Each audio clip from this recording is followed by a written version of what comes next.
porque estamos hablando de personas que tienen una preparación. El caso de Rodrigo, el caso de la jueza, digamos, que no puede decirse que, bueno, uno reaccionó de una manera porque tenía ignorancia, si se quiere el término, digamos, hay hechos justificables o injustificables, digamos, en el caso de la jueza, se puede decir, no, esto es injustificable, ¿cómo va a reaccionar así una jueza? Si una persona que, por ejemplo, no es jueza o no tiene la preparación o un abogado y reacciona mal, ¿es justificable? Yo tengo un amigo que dice que en Argentina primero hay que ser abogado y después hay que hacer lo que uno quiere. Claro, sí. Es un poco, creo, la sensación de impotencia que el ciudadano común tiene. Hay un término muy interesante que desarrolló un sociólogo, Durkheim, lo que se llama anomia, que es como la falta de normas que normalmente tienen que regir una sociedad. Yo creo que estamos asistiendo actualmente en Argentina a una anomia cada vez más creciente, donde uno siente como ciudadano que no hay normas que lo protejan, ¿no? Entonces, este desvalimiento, esta impotencia, creo que es inductora de violencia. Sí. Obviamente, la violencia es la caída de la palabra, o sea, cuando la palabra no es más mediadora de conflictos, surge la violencia.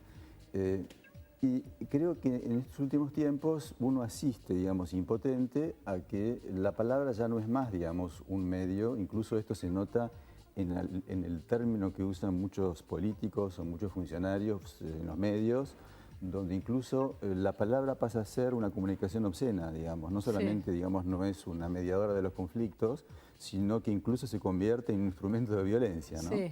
Y creo que esto es estamos asistiendo a algo que me parece muy grave como funcionamiento de la sociedad, ¿no? Bueno, la violencia, digamos, que el ciudadano común tiene, el ciudadano de a pie, por decirlo de algún modo, a la que tiene que enfrentarse todos los días por distintas cuestiones, hoy por hoy desde que va al supermercado y ve que lo que podía comprar la semana pasada, no el mes pasado, la semana pasada, esta semana no le alcanza para comprar.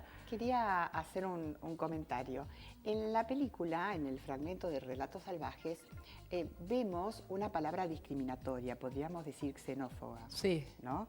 Entonces, cuando Baraglia dice negro resentido, a otro conductor. Incluso en el episodio de Oscar Martínez también vemos una cuestión discriminatoria clasista, ¿no? Es decir, ¿quién va a ser el chivo emisario? El chofer, Claro. ¿no? Entonces hay una clase que se salva. Bueno, yo creo que esto es parte de una realidad donde reina el acoso, la corrupción, digamos, que es lo que también genera mucha impotencia y mucha violencia. Pero a mí me gustaría rescatar como otros aspectos no discriminatorios. Yo creo que en todas las clases sociales hay deseos de venganza que se convierten en acciones violentas, ¿no? Y deseos de recompensa del destino, ¿no? Que terminan en acciones positivas donde el individuo intenta generar logros para su vida. Y voy a dar un ejemplo de otra película que se llama La Gran Oportunidad, donde un chico es totalmente acosado, abusado, padece bullying y demás, y sin embargo, digamos, logra un objetivo. Por supuesto, con ayuda de una mujer que lo ama, que lo estimula y demás. Entonces, me parece que hay que, frente a esta impotencia y a esta ira, hay tres soluciones posibles. Una, la violenta. La otra, la pasividad extrema, como aparece en esta película La Gran Oportunidad, que al principio él queda totalmente pasivo ante la vida. Y otra, una tramitación a través de la palabra, como dice Juan, o a través de buscar una recompensa al destino, digamos, positiva. Una transformación de ese la vida, de ese destino, de esa ira. Pero cuando, por ejemplo, impotencia. la violencia se da, usted apuntaba recién a una parte de la película de Cifrón, esta violencia entre las clases sociales, aquel que siente que nació en un lugar en el que lamentablemente la vida le va a ser adversa y que le va a ser muy difícil salir de esa situación. Y el Estado responde distinto ante las distintas clases sociales. ¿Cómo transforma eso? Aquel que no tiene los medios, aquel que no puede educarse, aquel que no... ¿Cómo lo transforma? Es que aquí me parece que habría que distinguir de qué medios estamos hablando. Porque alguien que a lo mejor no tiene medios llamémosle educativos, que no tiene, por ejemplo, formación, lo que nosotros llamamos cultura, pero a lo mejor tiene recursos propios. Por eso me parece que hay que ver a qué llamamos medios, si solamente a los formales o también a esas capacidades individuales, singulares, que de esas personalidades que logran salir de un determinado lugar a costa de mucha lucha, a costa de trabajo, a costa de esfuerzo, y que logran un objetivo. A lo mejor no son el éxito, digamos, de tener, como Oscar Martínez en la película, una casa en San Isidro, pero para esa persona, a lo mejor el que sale de la villa y logra vivir en un barrio, digamos, humilde, sí, es salir también de su destino. Entonces, sí, me parece que hay que reevaluar sin discriminación a qué llamamos medios, ¿no?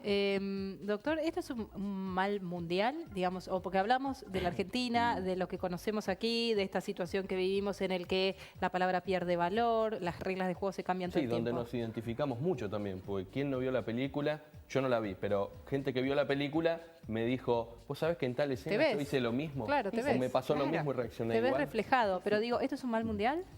Miren, no sé si es mundial, pero ocurre no solamente en Argentina, sin ninguna duda, ¿no? Está ocurriendo en muchos países de Latinoamérica, ocurre en Europa, en Estados Unidos, tenemos múltiples Sí, claro.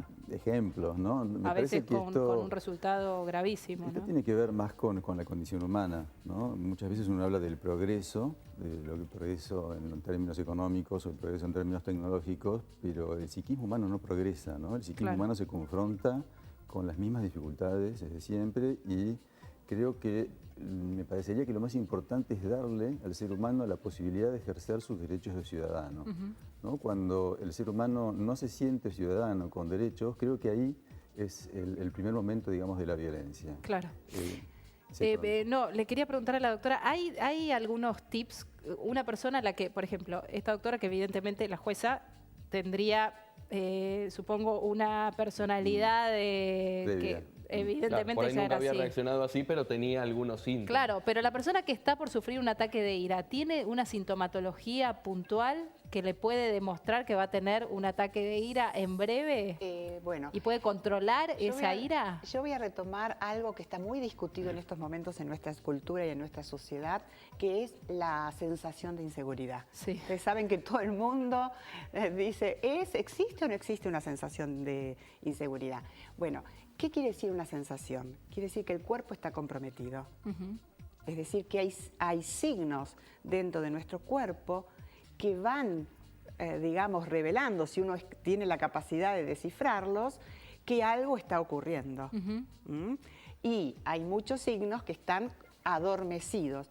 Pero siempre que hay sensación es porque el cuerpo está comprometido. A tal punto que en este momento de inseguridad, ¿qué nos dicen? Anda con los 5 sentidos. Claro. ¿No? Claro. Está siempre alerta, es decir, siempre poner el cuerpo en todo, porque si no te van a robar, te van a asaltar, te pueden matar.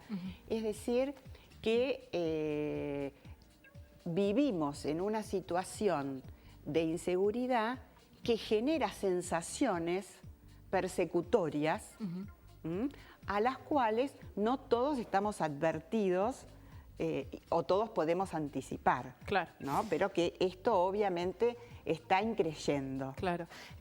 Muchísimas gracias a los 3 por haber venido. Es un tema que da para largo. Nos gustaría seguir debatiendo. Seguramente nos va a faltar oportunidad. Gracias a los 3.